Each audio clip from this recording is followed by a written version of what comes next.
성도 여러분, 오늘 잠시 마가복음을 멈추고 충성이라고 하는 주제로 말씀을 나누고자 하는데요. 오늘 함께 읽었던 이 고린도전서, 이 고린도 교회는 사도 바울에 의해서 세워진 그런 교회입니다. 성경에 보니까 제3차 선교 여행을 하던 중에 그 유명한 브리스길라, 아굴라 이 두 사람을 만나게 되면서 세워졌던 교회가 고린도 교회였어요. 그런데 그 당시 고린도라고 하는 도시는 어떤 도시였을까 봤더니 상업과 무역이 발달했던 도시, 그러니까 사람들의 왕래가 통행이 많았을 뿐만 아니라 활발한 무역 활동으로 말미암아 도시 자체가 부자 동네였어요. 우리 전주처럼, 아니에요? 우리 구이처럼. 그러니까 다시요, 이 항구 도시였고 활발한 무역 활동으로 말미암아 이 고린도라고 하는 도시 자체가 굉장히 잘 사는 그런 도시였습니다. 저 에코시티라고 할게요. 자, 이곳에 사도 바울을 통해서 하나님의 말씀, 그리스도 예수의 복음의 씨앗이 뿌려졌고 그렇게 세워진 교회가 바로 고린도 교회.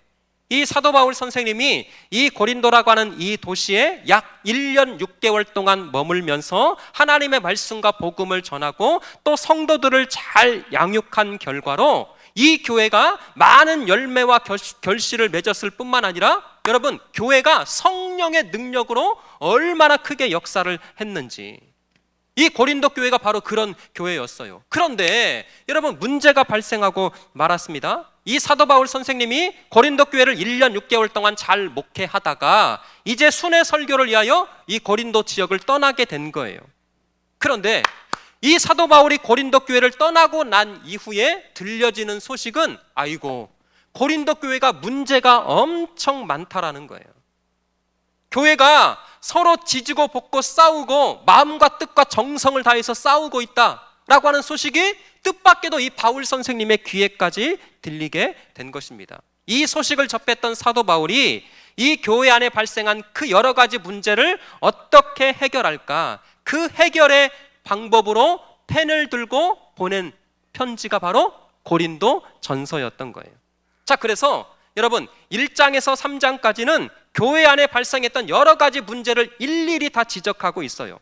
그리고 이 아버지의 심정으로 교회 안에 그런 성도들을 매우 심하게 야단치고 있습니다. 자, 이해되셨어요? 다시요. 1장에서 3장까지는 교회 안에 있었던 여러 가지 문제들을 지적하고 아버지의 심정으로 성도들을 야단하고 있어요. 그리고 오늘 우리가 읽었던 4장부터는 그 문제를 어떻게 해결할 것인가. 다시요, 1장에서 3장이 원인과 그 진단을 하는 내용이었다면 4장은 그 원인과 진단에 대한 처방을 하는 말씀이 4장부터 시작되고 있습니다. 여러분, 그렇잖아요? 아무리 진단을 잘했어도 처방이 없으면 의미가 있어요, 없어요?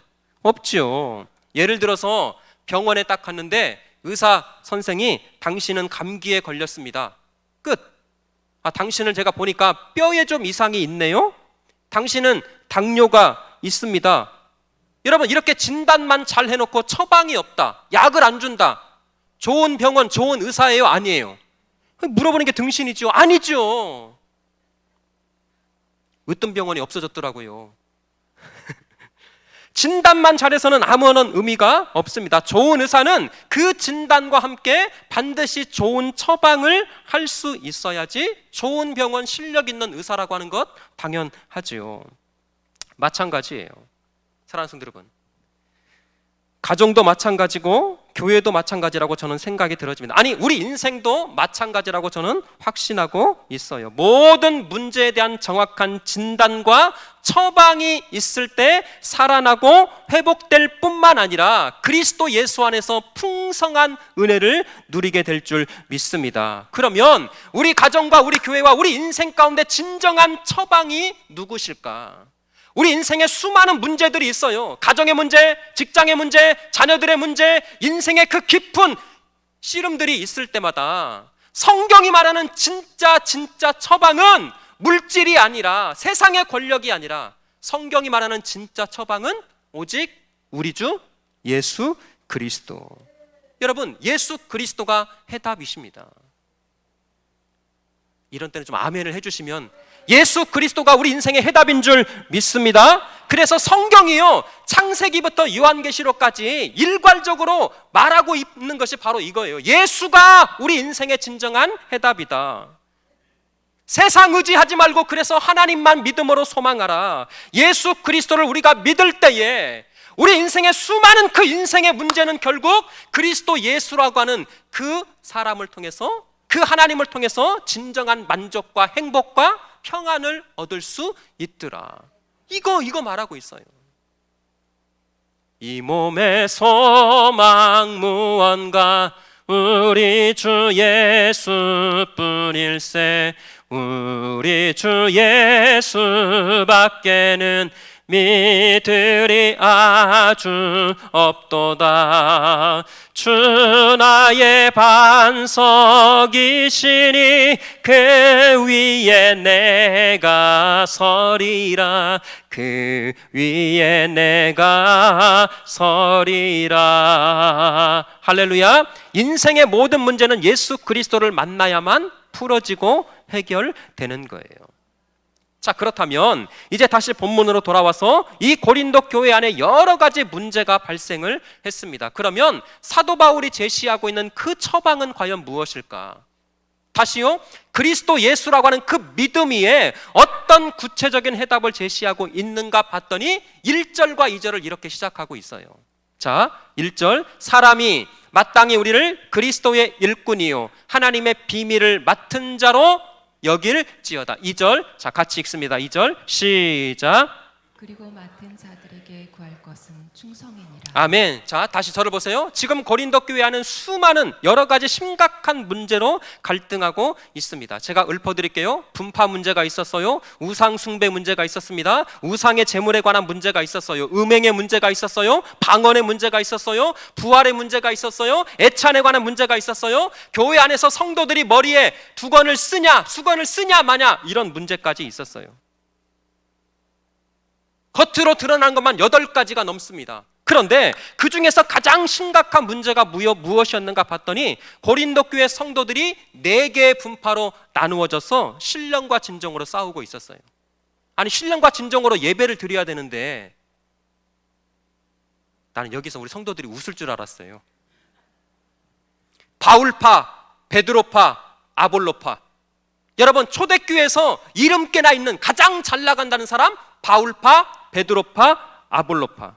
여러분 잘 들어보세요. 교회가 커지다 보니까 어느새 그 교회 안에서 줄을 세우고 세력을 만들고 있어요. 바울파, 베드로파, 아볼로파. 그러니까 그 중에서는 나는 이도저도 다 싫다, 이 사람이고 저 사람 다 싫다, 그래서 예수파까지. 그래서 바울파, 베드로파, 아볼로파, 예수파에 이르기까지 이렇게 4개의 분파가 서로 나누어져서 서로 비난하고 욕하고 문자 돌리고 악플 달고 구역예배 끝나기 무섭게 서로 막 비난하고 험담하고, 이것이 고린도 교회가 갖고 있었던 문제였어요. 여러분, 교회 안에 혹시 우리 교회는 한 번도 분열돼서 나가거나 따로 세워진 교회가 아니거든요. 우리 교회는 진짜 구이중간교회 대단한 교회예요. 그런데 여러분, 제가 예전에 분쟁이 있는 교회를 경험한 적이 있습니다. 교회 안에서 싸우는 우리 성도들을 보고, 그때 제가 강도사였거든요. 진짜 깜짝 놀랐어요. 난 성도들이 이렇게 무서운 사람이구나. 여기 가끔 한두 분이 좀 보여. 아니, 그야말로 죽으면 죽으리다 막 신령과 진정으로 싸우는데, 싸우다가 죽으면 천국 간다라는 그 확신 때문에 막 물불 안 가리는데요. 여러분, 예배를 드리고 있는데 망치로, 저 뒤에 문 있죠? 망치도 안 해, 해머라고 그러잖아요. 해머로 물을 와자자자장, 그러더니 발로 그냥 뻥 차고. 제가 왜 확실히 기억하냐면 제가 그때 목사 안수를 받는 날이었어요. 여러분, 저 목사 안수 받다가 맞아 죽을 뻔했어요. 그 망치로. 아니, 너무너무 무섭더라니까요. 뭐 세상 사람 싸우는 거 그거는 일도 아니에요. 제가 그때 두 눈으로 똑똑히 봤어요. 남자만 그렇게 잘 싸우더냐? 여자들 절대 건드리면 안 돼요. 여러분들 큰일 납니다. 제가 그때 똑똑히 봤어요. 자, 지금 고린도 교회 성도들이, 여러분 우리가 성경에서만 이렇게 읽고 있지 이 네 개의 분파가 그렇게 나누어져서 싸우고 있었어요. 질문 드릴게요.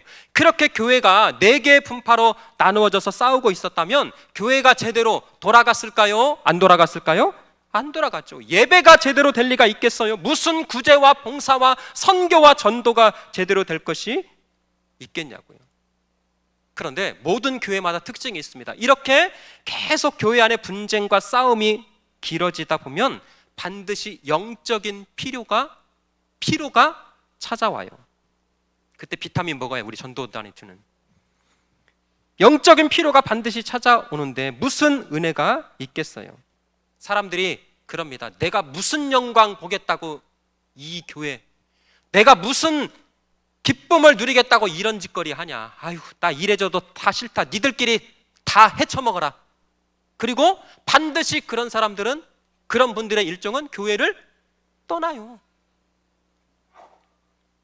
그렇게 교회를 떠나고 심지어는 신앙을 버리는 일까지 벌어지고 만듭니다. 그리고 심지어는 교회 안에 남아있는 그 성도들마저 하고 싶은 일, 봉사하고 싶은 것, 봉사하던 일까지 다 내려놔버려요. 나 하기 싫다.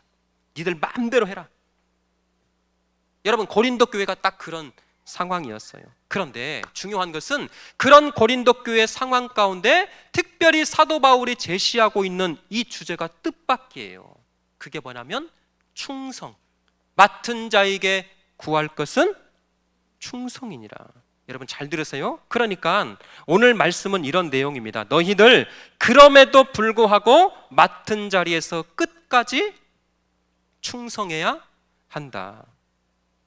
이 말을 오해하시면 안 돼요. 아, 죽든 살든 교회에서 노예처럼 그냥 열심히 충성해야 되는가 보다, 그 뜻이 아니라 어떤 상황에서도 절대로 신앙을 포기하거나 설령 교회에서 지지고 볶고 싸우는 일이 벌어진다 할지라도 그것 때문에 우리의 믿음과 신앙을 절대 포기하거나, 그래서 교회를 떠나거나 지금까지 섬겨왔던 이 봉사의 직분과 교회 안에서 허락받은 그 직분 자체를 내려놓아서는 된다, 안 된다? 안 된다라고 하는 뜻이에요.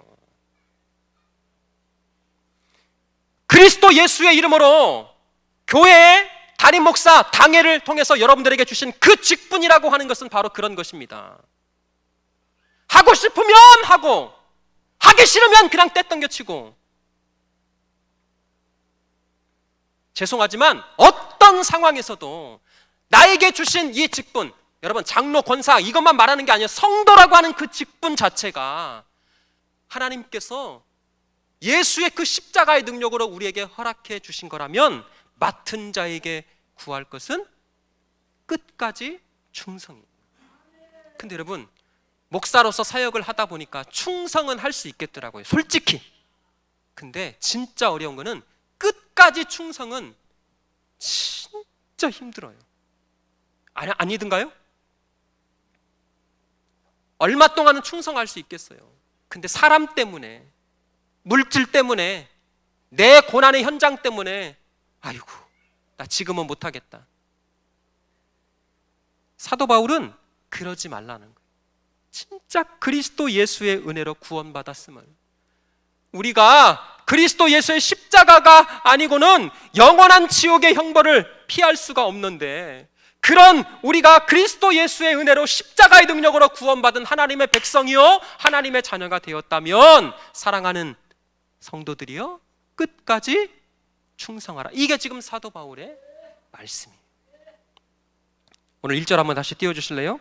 여러분 1절에 보시면 1절에 사람이 마땅히 이렇게 되어 있는데, 원문에 보면 여러분 성경책에 써놓으셔도 돼요. 후토스라고 하는 단어가 맨 앞에 사용되고 있습니다. 그러니까 접속사예요. 이것을 그대로 번역하면 그러므로, 그런즉. 다시요. 그러니까 1절 맨 시작이 어떻게 사용되느냐면 접속사로 시작되고 있습니다. 그런즉, 그러므로 사람이 마땅히 우리를 그리스도의 일꾼이요 하나님의 비밀을 맡은 자로 여길지어다. 그러면 아하, 그런즉, 그러므로라고 하는 접속사로 시작되고 있다면 앞에 있는 어떤 내용을 받는 말씀이잖아요. 맞죠? 끄덕여 주세요. 감사합니다. 그러면 도대체 앞에 그러므로 이 앞에 어떤 내용이 있는가 봤더니 고린도전서 바로 앞장 3장 21절 23절이에요. 한번 띄워주실래요? 보세요. 그런즉 누구든지 사람을 자랑하지 말라. 만물이 다 너희 것임이라. 그 다음 바울이나 아볼로나 게바나 세계나 생명이나 사망이나 지금 것이나 장래 것이나 다 누구 것이요? 너희 것이요. 잘 들으세요. 23절 이제 자 같이요. 시작.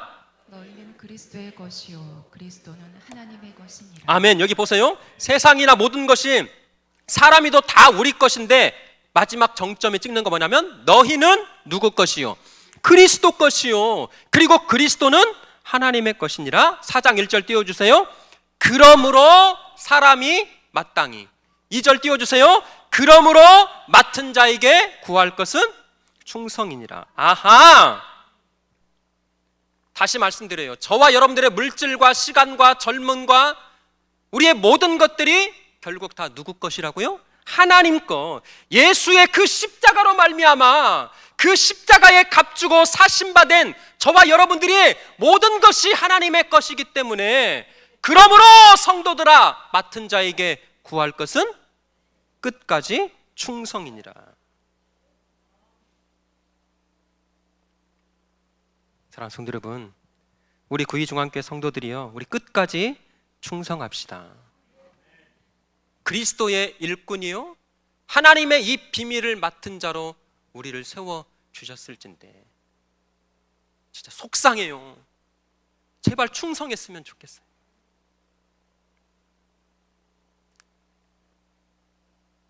사랑하는 성도 여러분, 그 어떤 문제라도 그 어떤 문제보다도 그것이 나를 구원하시고 나에게 귀한 직분을 주신 하나님의 은혜보다 크지 않습니다.